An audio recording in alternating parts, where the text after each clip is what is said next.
We talk a lot on Decision Points about building a legacy and then how to exit, why to exit. But what if that legacy you've built, you pass on to the next generation, to someone else? Let's talk about that today.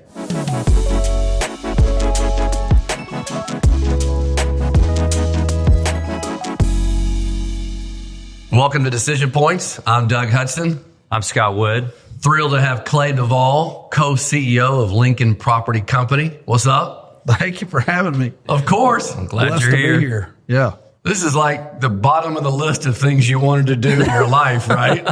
I think y'all probably ran out of folks that you were looking for. So, but anyways, I'm grateful to be here. Thousands of names went ahead of you and all said no. So you answered the call, and we really appreciate it. Absolutely. No, it's fun to be here. Obviously known Scott for a while now, for over 15 years, I think. How'd y'all meet? Salesmanship Club, maybe. Yeah. Oh, yeah. What's the Salesmanship Club? The Salesmanship Club is a 104-year-old men's organization here in Dallas. Men, now women. We were only men for a long time, but we have women members as well. And we have a club membership that's 650 members that are all volunteers. We take 16 new members a year. We run a golf tournament called the CJ Cup Byron Nelson. And the golf tournament is basically our fundraiser for our charity, which is Momentous Institute, all focused around improving mental health for children and families. I wanted to ask that. Obviously, I know a little bit about it, but it's an amazing organization. You have served in it. You've been in how long? 15 years? I've been in since 2010. Yeah. And Scott was a year ahead of me, and so those classes. Is he older than you? Because there's a theme going on constantly here. You know, about my age. About your age. He looks way better than I do. So we were talking just before we started, Clay, and I know it's been a big part of your life. Were you president of it as well, or were you in charge of the tournament? And what are some of your takeaways that you have? What have you learned from the Salesmanship Club over the years? First of all, it's an amazing organization. Yeah. It was founded by Woodall Rogers and a group of men back in 1920. It's incredible. And so to have that history of Dallas and be able to help an area of Dallas and help a community in Dallas that is underserved is an enormous privilege. And so, when you get involved in the tournament, you actually are there for 5 years if you ultimately run the tournament. And so, there's a bunch of takeaways. The takeaway that I always walked away from was there's the members, which is Scott and I are members, but then there's the staff, which run the organization of the Salesmanship Club and Momentous Institute, which is the charity we serve. And that group of people is exceptional. It's awesome. The members are good, but that group of people is exceptional. And it was really fun to watch how they have such a passion for what they do, and what they bring to the CJ Cup Byron Nelson as well as the school and the mental health aspect of it. So it's awesome. That's awesome. All right. Where are you from? Where were you raised? I was born and raised here in Dallas, Texas. The accent probably gives it away. So people that know me, know that, there's burnt orange that runs through the blood here. And so I was fortunate enough to go to the University of Texas twice for undergrad and graduate school. I only lived outside of the state of Texas for 3 months in my lifetime, which is when I did an internship out in San Francisco for Bank of America Securities and their real estate investment banking group in the summer of 2001. So it was kind of, looking back, it was kind of cool because you actually saw the bubble burst. Oh, interesting. From the .com. At the time we went out there, we were paying, 2.5 times more in rent than we'd ever paid in our lifetime. My wife and I met at the University of Texas, which is the best thing I have about the University of Texas. What's her name? Her name's Chelsea. Okay, Chelsea. Yeah. All right, yeah. And so, we went out to San Fran, paid 2.5 times more in rent, and by the end of the summer, there was 4 rent signs everywhere. Really? Yeah. I mean, so you literally were there. It was in the middle of it. You didn't necessarily, other than the stock market was going on and all that, but you didn't, looking back, you really recognize the change that was occurring in the city. It was kind of a cool summer to be there. Was that summer during grad school? Between my first and second year of business school, in summer of 2001. Yeah. And I love old San Francisco was an amazing city to get to live in. Yeah. Obviously, you saw rent signs. Your rent went down. You saw for rent. Were there things in business that you were learning from that, or did all that happen later? Or looking back on that, I think you started to recognize it, and it was simple stuff like there were no places to rent at all. It was impossible to find a space. And then all of a sudden there were for rent signs popping up everywhere, not only residentially, but commercially. Yeah. The other was restaurants, right? It was a time when people were spending more money than they had. And then all of a sudden, and because they really thought they'd made it. This is going to go forever. Exactly. And, Yeah. That's awesome. and it all shut down kind of overnight. All right. So as you're growing up in Dallas, what are your hobbies? What are things you're into? I'm a sports nut. Yeah. Yeah. And What do you play and what are you doing? I passed that on to my son. Fortunately and unfortunately, he's a fairly passionate. He's now a sophomore at the University of Texas, but he's a fairly passionate Longhorn fan. I grew up playing all sports, back then. Y'all recall it was you didn't play them all year round. You played them during exactly. You played them during the season that it was. So football in the fall and basketball in the winter, or baseball in the spring and summer. And so those are the sports you played, and it was I loved it because. I think you take so much from playing team sports, and you all know this because y'all run businesses and run other businesses, and you just apply all those team sports concepts around your businesses and partnerships and the way that you handle people and the way that you deal with conflict. And so I loved it. What's your favorite sport? Today it's golf. Yeah. So you want a team golf sport, right? You know what? I really, obviously everyone enjoys watching the Ryder Cup because of what it is. 100%. Yeah. But no, I just enjoy the game. I enjoy the game from the social aspect of it. I enjoy the game from going back to the Salesmanship Club and what it's meant to the charity that, Scott and I both, support and help out. So what are some memorable coaching moments, Clay, for you? Is there something a coach said to you? Is there something you did really well? You did something really wrong? We name this decision points for certain moments where maybe you've touched a hot stove and something is like, I'm never going to do that again, or maybe I should do that again.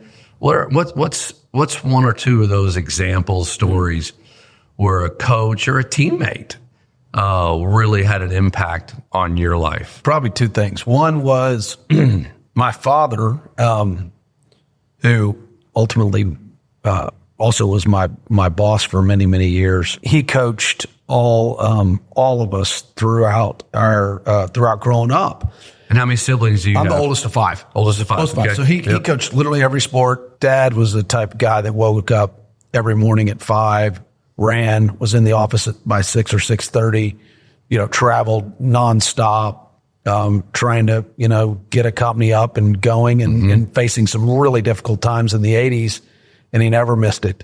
And so, one was I got to see his work ethic and the fact that, he was busting his butt for his family and his company and everything he did. So it was great to get to see. I also learned, that he shielded the hard times from us, as kids. But then, since I've been in the business now for 27 years, I've been able to look back upon it and see really how hard and tough it was for them in the 80s and how much truly it was kind of a blessing to have to shield a little bit of that. And at the same time, learn those lessons from him a little later in life in my 20s. And the other was I had a basketball coach in high school, a guy named Jody Bass, and Coach Bass was like a Bob Knight disciple. And he was just like, Duvall, you're slow. You can't, Other than that, you got a huge potential. You can't jump. You don't shoot well. And so if you don't show up every single day and, give everything you got, then I'm going to have, tell you to go do something different. And I loved him for it. Clay, what year in high school or junior high? What year was that? Do you remember? That'd have been, he was a junior high coach, so it'd have been 90, 91. Yeah, so this is junior high. He gives you that counsel. Sorry. JV. JV. Apologies. Yep. It was JV, so it was sophomore year of high school. And then he was also involved in the varsity, so sophomore through senior year.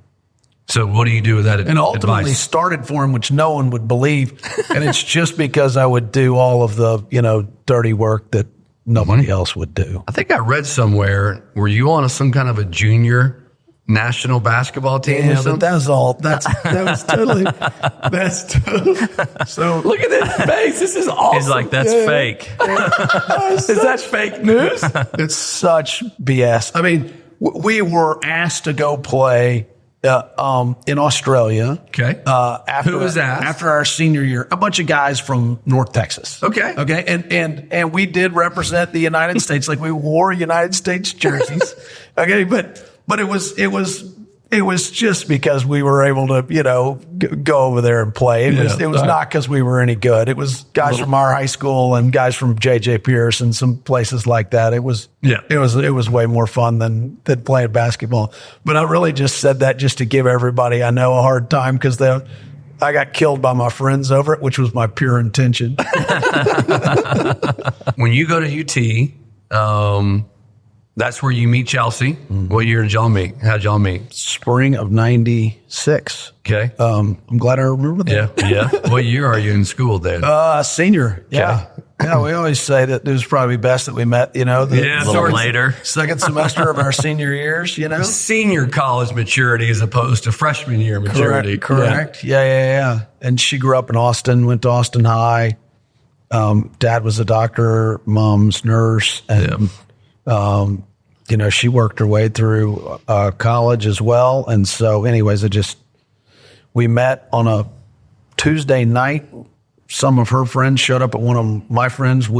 My friend his name's Will Smith, was just like, these girls are coming over. You want to go out? And I said, sure.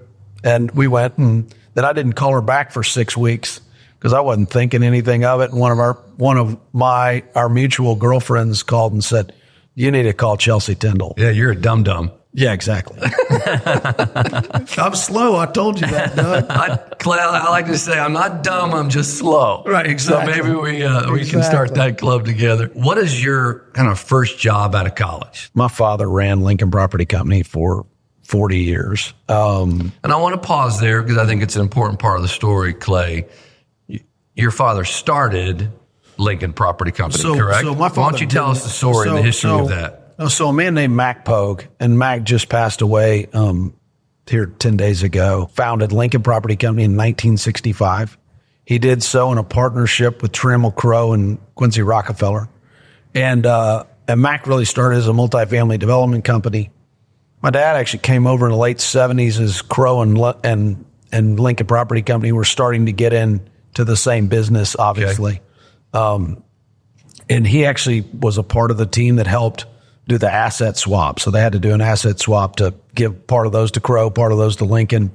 And he was a young guy, and Mac and Trammell had already done work with him he was a land broker, for a great man named Hank Dickerson, in the mid and early 70s. And then he helped on this asset swap. Mac saw a lot in him, and he really got the commercial division going for Lincoln. So Lincoln had a residential company for many years as a multifamily company, but he really got the commercial division going, and he and Mac owned that company for 40 years together. What was your first job, by the way? And what age? So I'm a lifelong Lincoln guy, extremely blessed to get to do it. I recognize, where I grew up and who my father was.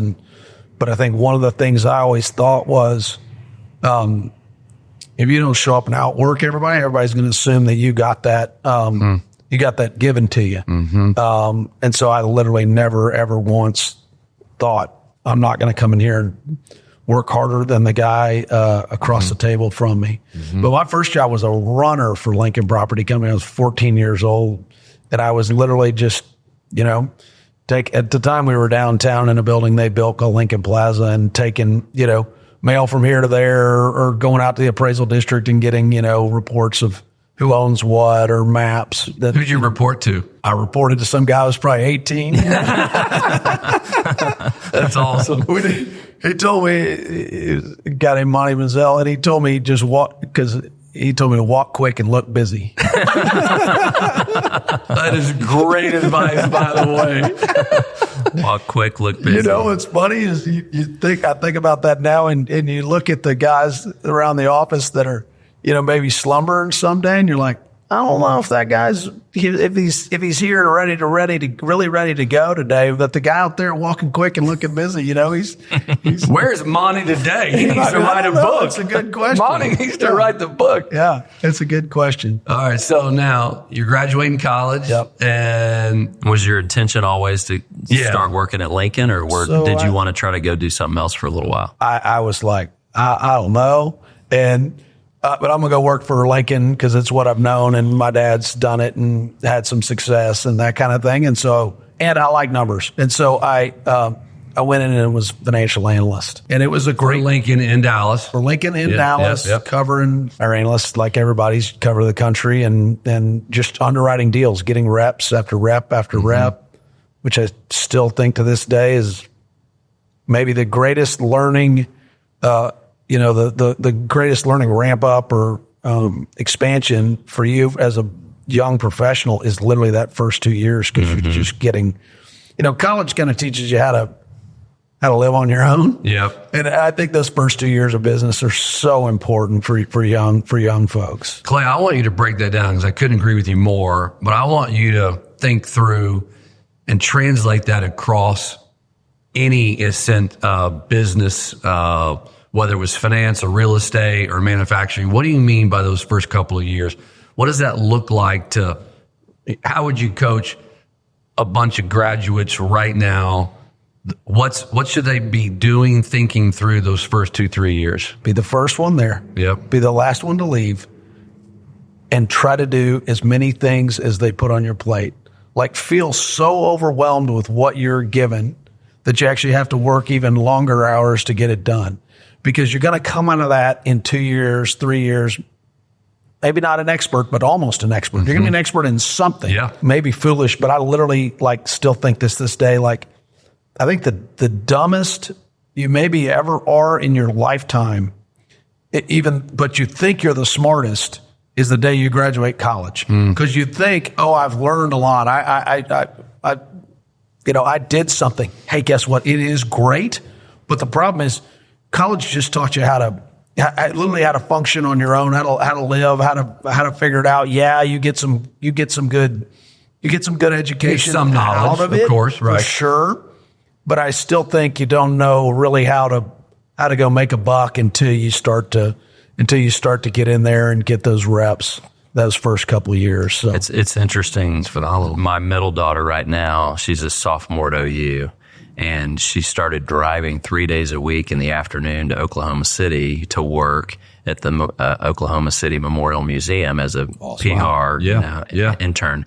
And it's incredible the transformation just from a maturity standpoint that I've seen in her. And she's only been doing it since January 1st, when she got back to school. And but just going into a professional environment and out of the school environment, then back into the professional environment, like you can see the switch flip in terms of she's just acting more mature. She's acting like an adult. She's making better decisions. That's incredible. So I agree with you on, Clay, I think that counsel is amazing. Simple is always better. And obviously a lot of our listeners to Decision Points are people our age who have kids who are going into college, just graduating. I think is tremendous counsel. So you figure you're going to work. I don't think my kids are going to like what I just said. A lot of our kids may not like what you just said. I mean, I think, and I don't want to take us too far on a tangent, but I think a lot of folks our age, and I think it's misunderstood. They just assume that next generation doesn't want to work as hard. I don't know if that's the case. Maybe we just haven't caught their vision or caught their attention. But I think your counsel is just so specific and so simple. And I think it just means learn a ton. Yeah. What's interesting is that a lot of people talk about this generation, that the younger generation that's in their 20s right now. And really, maybe we've been fortunate, but really we found folks that are way beyond their years, that are really hardworking, that really study it. I did think podcasts like this really help educate a younger generation that are used to walking around with their AirPods in their ears. Yeah. And I do think there are some amazing lessons that they're learning in a very young age. But I think the point is they have to come in and execute and do it and be the be that individual that's going to outwork everybody, no matter how smart they are. And so much of that, I think I heard you, it's effort, it's attitude. And you're not going to walk in and be the smartest person in the room. It's your first day on the job. Yeah. And most importantly, you better like what you do. Yeah. So you graduate, you go right away, keep walking us through your journey. I was analyst. I was fortunate because real estate was beaten up pretty badly for 10 years. We all of a sudden got to do, $1 billion worth of deals with Goldman Sachs. My first 18 months on the job, which $1 billion back then was a lot of money. It still is, but was a ton of money back then. And that was awesome because you just not only did I get the reps, but also got the reps in terms of closing deals. We closed 31 different transactions with them. So it was fantastic. Got to go to Washington, D.C. and sit in an office because we were buying a ton of assets on the East Coast and, grind up there. So it was neat. Keep us going. Then I did some leasing for a little while. Yep. Which was good experience too. This is one of the things, dad had the vision of you get to touch a number of different things within the company, within the industry. So that was great. You also get to meet different people, understand what you like, what you don't like. I still love the numbers and I still am decent at it. And so, but my undergrad degree was Plan 2 Honors, which is a liberal arts honors program there. And I went back and I decided I wanted to go back and get, a finance degree from MBA. Fortunately, got to go live in Austin for a couple more years. And what's that gap, Clay, between you graduate undergrad and you go back to grad school? How many years? 3 years. 3 years. Quick. Okay. Yep. Yeah. Yep. But not too quick. Yeah. Yep. I always thought the 3 years of work experience, I don't think I would have learned near as much if I didn't just transition from undergrad to graduate school. And graduate school was great. Made some amazing connections. And I really learned what I liked. And so it wasn't positive. I wanted to go back into real estate. I mean, I spent a lot of time having conversations with DeLoss Dodds, who was the athletic director of the University of Texas. I actually wrote at Plan 2, you had to write a thesis to graduate from the university. And it was on the business and financial aspects of the NCAA basketball tournament. Now, this was 1996. So it looks a little Did you different. predict all this the last 34 years? Absolutely. I don't think anyone ever read that. But I did. So, but I got to know DeLoss through that. And so I went and visited with DeLoss some and talking to him about maybe he wanted to get into athletics. And then I thought, well, maybe I want to be in investment banking. And I went up to San Francisco. Day 2 or 3, I was like, this is not for me. And how did you assess that so quickly? What happened? People that probably aren't smart enough to do anything else, so they decide to go into real estate, But I'm not going to buy that. First of all, you went to Plan 2. That's the most difficult way to get into the University of Texas, so I'm not really going to buy that. What did you not like? So the one thing I always, and I go back to what I was talking about with my father, was the one thing I always have loved about real estate is if you work hard, you have the ability to play hard as well. And the community is very much, that. I mean, it's like you make sometimes the best deal you can make out on a golf course, and it doesn't always have to be, in your office. Yeah. I also like the fact that even though we work hard, family is paramount to what we do. Like we at our shop talk about, we go home and have dinner. Yeah. We go home and have dinner with our families every night because when we're in town, because I think the dinner table is so important in terms of raising kids. Why? Mm-hmm. Why? Yeah, 100% why. Because everyone is at the end of their day and everyone's got to talk about what they've done, what they did well, what mistakes they made, how we can learn from those mistakes. And so it's just an amazing time to sit around. Everyone puts their phones up. And so it's just a great time. Do you and Chelsea mandate that, so to speak? Phones? Yeah, oh yeah. Phones away? 100%. What age are your kids now? Son's 20 at the University of Texas, and daughter's a senior. And then my baby girl is an 8th grader. Okay. Yeah. Because I couldn't agree with you more. I wouldn't trade that time for any time in my day. We hired a CFO. He's an amazing guy. He's incredibly smart. And he moved from Germany to work for us. His wife's in a new city. He's got an 8-year-old son, and the company needed to professionalize a bit. and he came over and he, he's working so hard. And David and I both walked in there and said, you got to go home. You got to have dinner with your family and then get back at it. Mm-hmm. Like, that's fine. But if you got to stay at it, that's fine. But don't miss that 2 hours.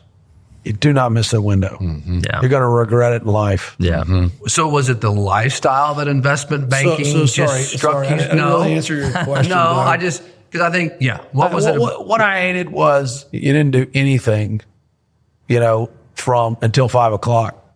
And then somebody would walk in there and say, here's a bunch of stuff and we need this by 8 a.m. That's the way it goes, I guess, in that industry. And I just was like, man, life's too short. We could have been doing something from 8 to 5. Yeah. Because I want to go to dinner. Yeah.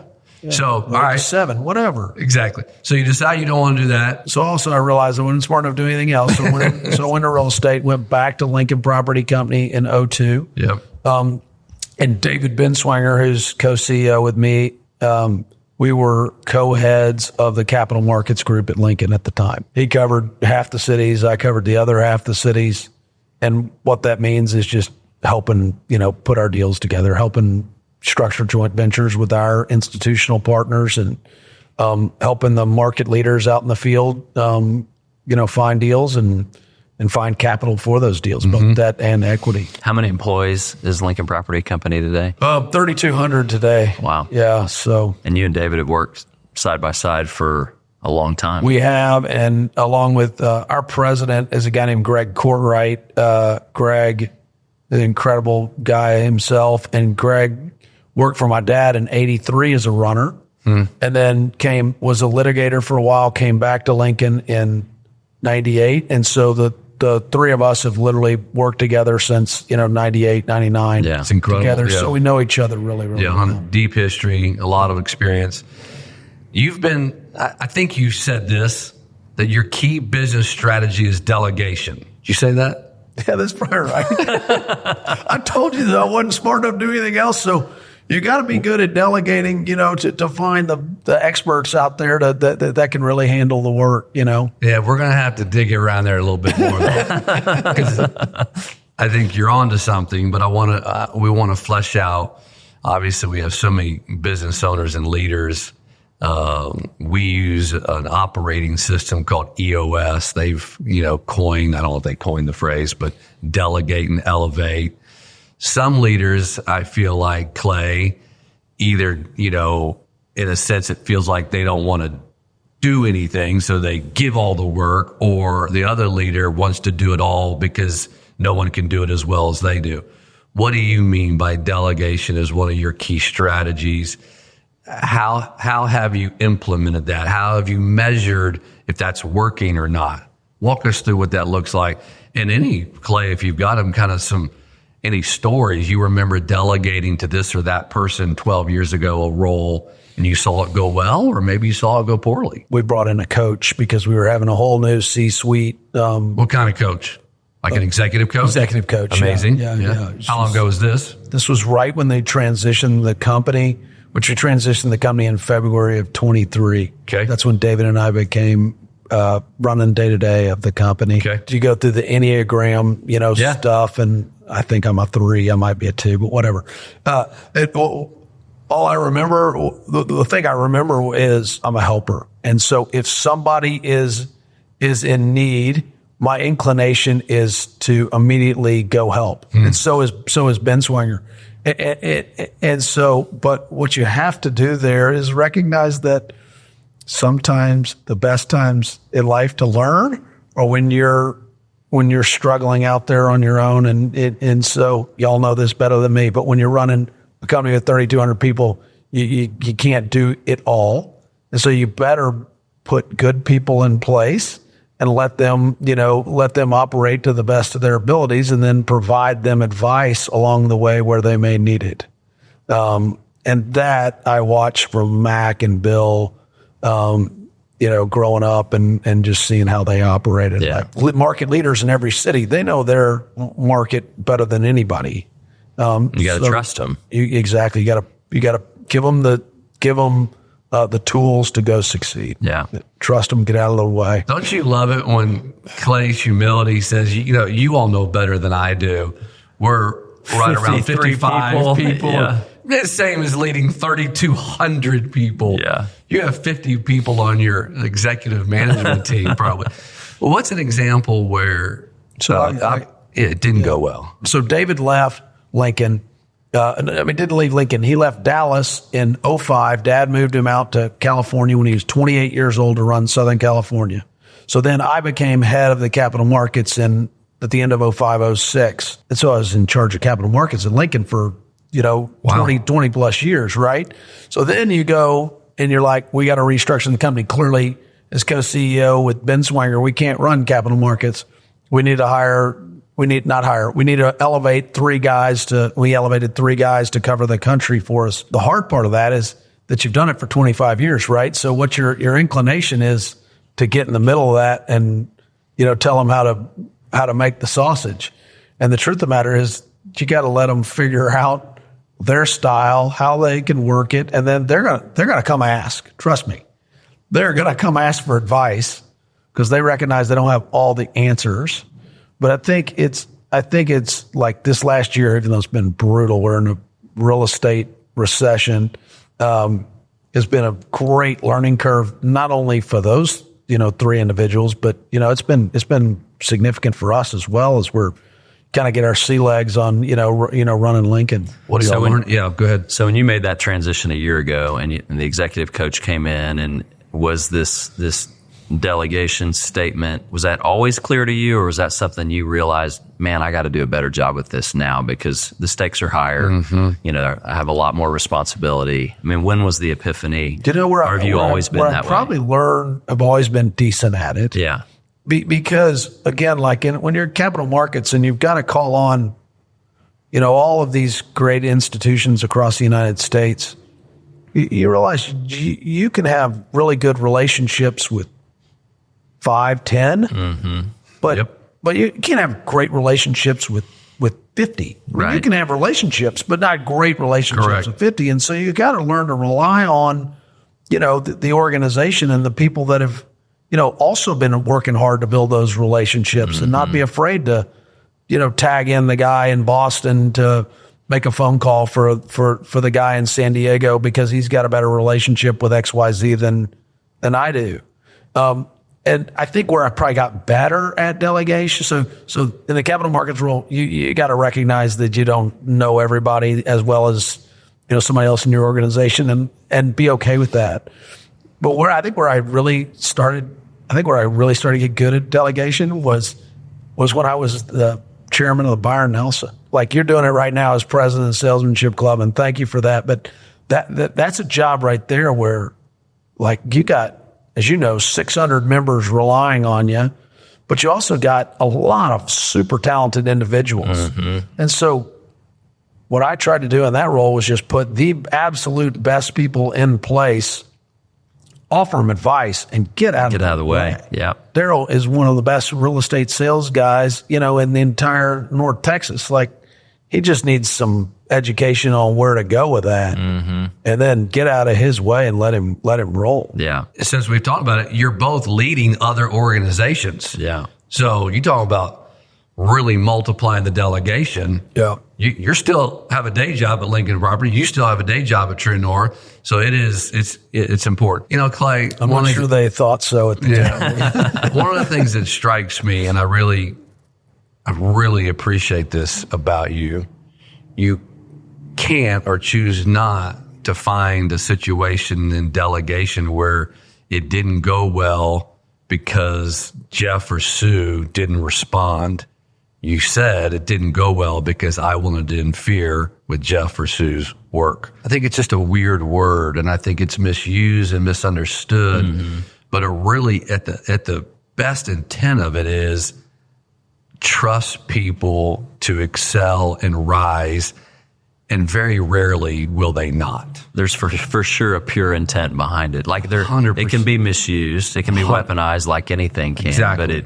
But if there's a pure intent, which is we're all here to accomplish something great together, And then I'm going to put the people in place that are really better at this than me. Because I really want you to succeed. I'm not trying to trap you to fail. That's right. I want you or to just push down the stuff that I don't want to do. Exactly. That's what, Yeah. Let me ask you a question, Clay. One of the things that I think as a, co-CEO now or leader of capital markets group, like oftentimes people want to talk to the guy.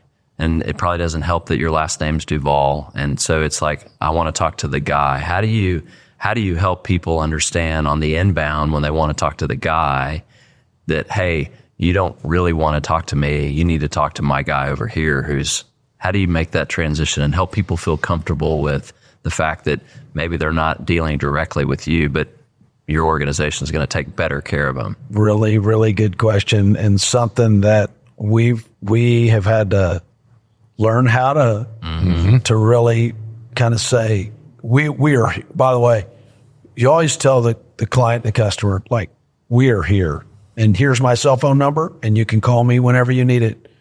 But to get the best out of Lincoln Property Company, you need to start with these individuals. They're going to take notes and they're going to remember it. They're going to send it to the entire market leader. And you're going to enjoy my conversation, but I might not do the best at that. These guys are way better suited, at that than I am. And they're better suited at it than I ever was. Yeah. You used the word trust a couple of minutes ago when you were talking about that. I truly appreciate that.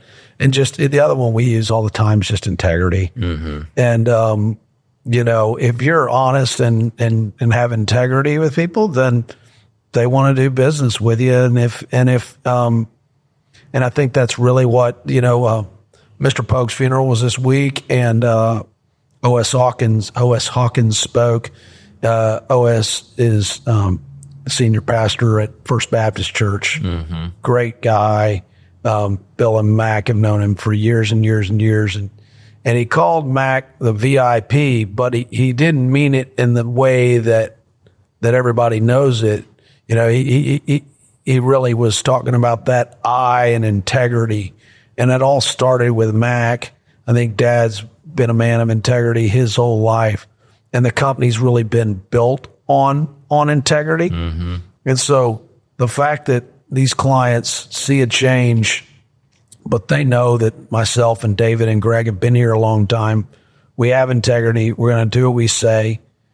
And at times you're going to have to work with other folks because, we're going to have to, deal with some different issues than we've dealt with in the past. Mm-hmm. OS was my pastor growing up and a very dear friend. I've known him since I was 9 years old. Yeah. Great man. He is awesome. He did an amazing job, bringing Mac service, to everybody that was there. It's definitely worth listening to. OS has been a tremendous influence to a lot of CEOs, a lot of leaders, and it's been one of the, besides his pastoral in churches, leading men like Mac and maybe your dad and others has been a passion of his, including my dad when I was 9 years old and he came to Florida, which is where I'm from. I agree completely. I know that might not be what we're here to talk about, but we're here to talk about life. I think that OS has done an amazing job with the business community on really bringing guys who, pull their bootstraps up by themselves to recognize that it's not all about them, but that no matter who you are, we're all in need of a savior. And so I think OS has been a tremendously influential person in North Texas because of all the folks he's brought to Christ as well as the corporate leaders. So. Mm-hmm. I had breakfast starting when I was 15 years old with O.S. Hawkins about, do I go into business like my dad or ministry? And in God's direction in my life, he showed me that there's a way to do both, which is where we had a faith-based publishing company for many years. So O.S. is mentorship to business leaders, and he loves to go get the man who thinks he's like, God wouldn't love that guy because I've done this or that, and he loves to go get that guy. You said a few minutes ago, this is a tough market. You guys are getting your sea legs. What lessons, Clay, are you and David learning right now? A lot. A lot.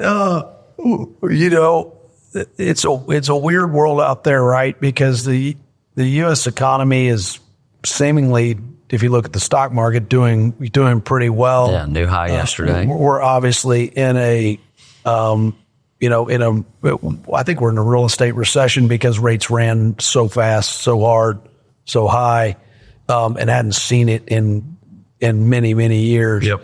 And so, I think we're learning a ton of lessons. I think we're learning how you function, with a full C-suite and not really as great of a company as Bill and Mac built. And it was an amazing company. It was a collection of partnerships, which there's nothing wrong with that. It served them both incredibly well. We brought on private equity capital, Stone Point Capital, which great partners with a long-term vision. But we had to start to professionalize the organization. We hadn't had a CFO before. And so really learning how to function with a full C-suite has been a challenge at times because you haven't been used to it. And what you start to learn is, man, you got to communicate every day with each and every individual, and make sure that everybody's, that we're all rowing in the right direction. Yep. So anyways, it's been a fun year. Yeah. We've absolutely loved it. On the organization side, we wish the real estate market was a little better. You know what? There'll be a lot of opportunity that comes out of these tough times as well. Yeah. So you guys are working through a sense structural type change at Lincoln Property. Is that? No, that's right. Yeah, that's right. What clued you and David in that this was time? It's an amazing organization run by two incredible men. But it was run very much, like I said, in partnerships, which were siloed. And what we saw was a couple things. One was we just rebranded, and put a new brand out there for the first time in 65 years. And part of the reason we did that was there were 17 different ways to write Lincoln Property Company. There was 30 plus different social media channels. There was 30 plus different websites. Seriously. Wow. And all of the company was run in these various silos. Interesting. And to get the best out of everyone, we had to have what we call one Lincoln, but one brand, Lincoln Property Company, one name, no matter whether you're in data center space or medical or West Coast or, wherever. And tear down the silos, because the guy in Boston, like I said earlier, knows something that the guy in San Diego needs to know. Yep. To be the best company we can be. And so we spent a lot of time tearing down those walls and making sure that we're communicating across the entire platform and not just within our specific silos. One of the things we talk about a lot on the podcast is just this idea of, exit planning and, pre-transaction planning, and when do you sell your business? And, as the old guard is transitioning and the new guard's coming in, what was the thought process around, do we just go sell this thing and, do something different? I mean, you're a young man, and so you got a lot of years ahead of you, but was there ever any thought of, maybe it's time to go package this thing up and take it to the market and sell it? Or was that never a thought, and it was always, we're just going to transition this to the next generation? It was never a thought. Yeah. The reason it was never a thought was because of the people at the company. And if not all of them, but many have been there for 10, 15, 20, 30 years. We had no interest in them, in getting gobbled up by, an aggregator that was just going to, take the brand and spit out the people. And so really it was all about the people. And then David and I just think that we can professionalize the organization a little to really help not only our employees, but also our customers. Yeah. And the clients. Clay, one of the things that interested Scott and I early on and having you on Decision Points was the second generation. Walk us through conversations between you and your dad. Was it your dad and Mac and you and Dave? Was the four of you?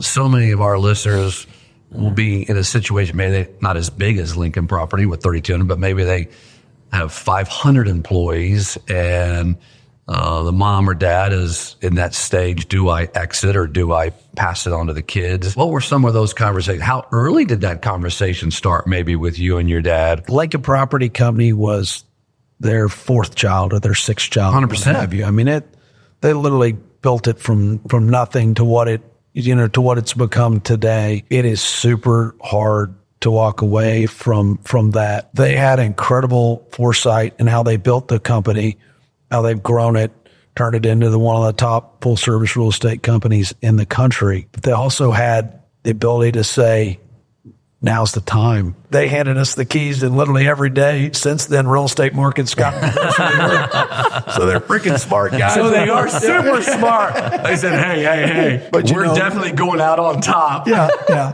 As much as we were probably ready to start to have those conversations, they had to come to the realization that now was the time, but before we could start to have those conversations, right? I mean, there's no way we could have gone, honestly, there's no way we could have initiated it. They kind of needed to initiate 100%. Yeah. How long ago did that conversation start? We closed in February of 23 and probably started, beginning of 21. Yeah. And when you say you closed, that was with your private equity partner. Yeah, exactly. So this was all sort of done in concert. The handoff from Mac and Bill. Oh, yeah. The private equity bringing you guys in. That was all. It had to be. Yeah. It had to be in concert. It would have never happened if it hadn't been. You know. So that's a 2-year conversation. Yeah. I mean, I think the conversation was probably a year or so, and then you started actually putting it into place. But it took a long time to get there. If we had 4 business owners sitting here at the table with us, and they're running a couple $100 million organization, and they're walking through, do we exit or do we pass on to children, obviously adult children? What do you think they should be asking? What were those kinds of questions asked between you and your dad? You said, where I'm going. What? Coach me up. I'm sitting here with my spouse, and we own a $100 million company. We got 3 adult children.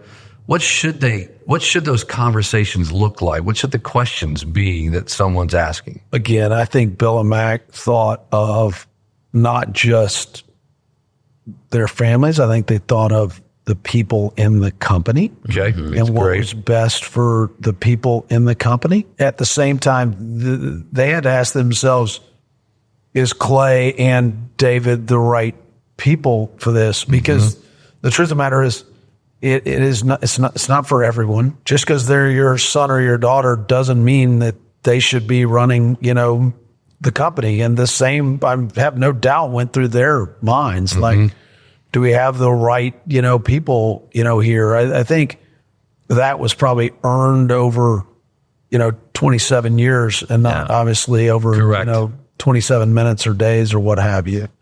But I really do think that they spent a lot of time thinking about the company and what was best for the individuals. And they wanted, not everybody cares, but they wanted the legacy of Lincoln to continue forward. Yeah. In as much the shape that it looks like, as they left it. How old was Mac when he? So Mr. Pogue he passed away at 89. 89. So, and Dad is in his mid-70s. Okay. So. I think one of the things, and kind of goes back to the delegate and elevate conversation a minute ago, but just and we all have children, your kids all have a unique gifting, right?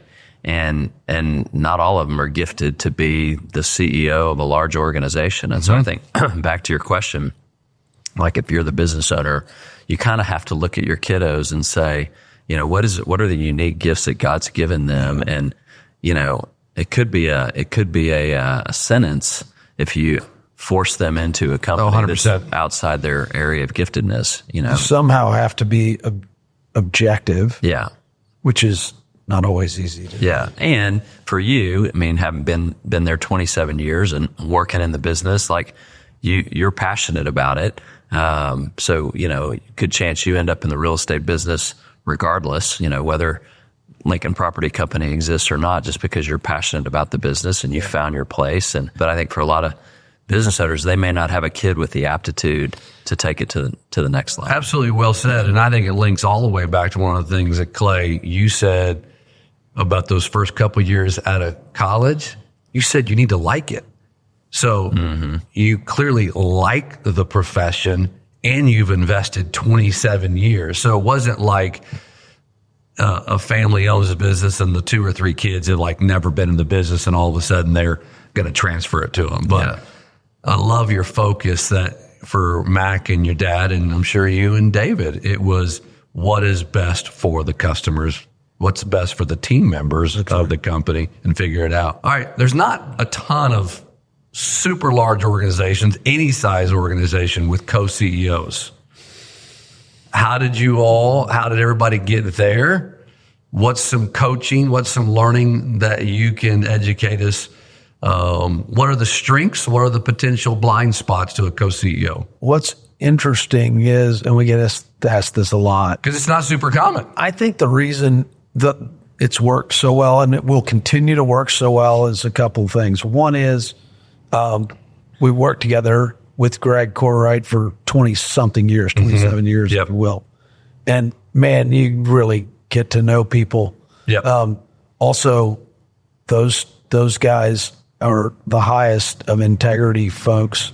And so we're just not afraid to sit in a room and talk about, tough stuff and how do you really feel and how do I really feel, and let's be united. The other thing is, in the year we've been doing this, and really before that, because it took a year to we were going and meeting with tons of people together to try to figure out how to transition the company. But we've just always been in lockstep. And then maybe that's just because we've been around each other for 27 years. Mm-hmm. And then we have different skills. David is in a phenomenal real estate guy, like one of the top real estate people in the entire United States. And, I'm decent at the numbers type stuff. And so we divide, and he's really, really good at getting in and meeting with people and working on, we've been buying some companies and doing a little M&A activity, and Dave's great with that. And I've got to strengthen the capital markets side. And so, but we never sat there and said, okay, you got to do this and I got to do that. Okay. Yeah. We just kind of go to where our strengths are and be in lockstep in the room before you step out of the room. Yeah. It's well said. That has to happen. Yeah. Like if we all of a sudden start delivering separate messages, the company's going to know what the world's going on. Yeah.